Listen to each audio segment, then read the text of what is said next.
Why, you mentioned this a little bit before, that 90% of businesses fail. Why do you think that is? Why do you think it's difficult for most people to start a business? What are the blocks from that working? It would be easy to say market conditions, lack of resources, which are big factors.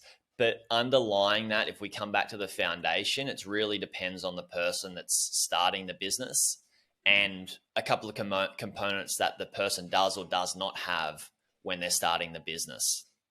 The main one being skills and education, and also a huge one, probably even bigger, is mindset. And I would say mindset, if you're going to have the equation of skills and education and then also mindset in the same, like next to each other, I would say mindset is probably 80% and 20% is skills and education, with 80% importance on mindset. Now, the skills and education is still damn valuable and it's going to get you a long way, but also you can still come up against roadblocks, and without the right mindset, then it's just like, I'm just going to give up. So I think the biggest thing that gets in the way of people actually succeeding, not just in a startup, but anything, is really the mindset and backing themselves and having the right mindset of like long-term, play long-term games with long-term people, play the long game, not I just need this business to make money in 6 months. I'm going to start it. And if it doesn't make money in 6 months or a year, I'm going to give up.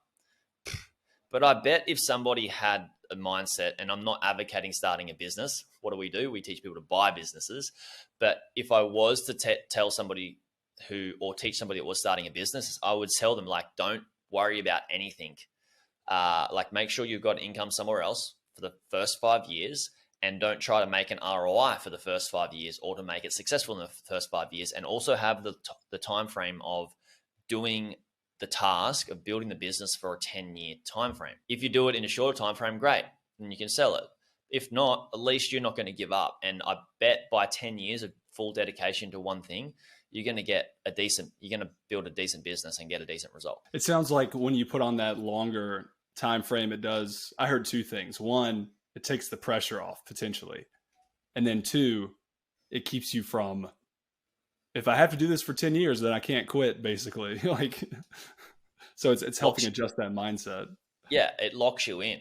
And like you said, we've talked about this in previous podcasts. Guys, go on and listen to those about the mindset of like long-term thinking and how it sort of absorbs the stress because you've got such a long time frame. Right. I know that's been helpful, super helpful with my own site.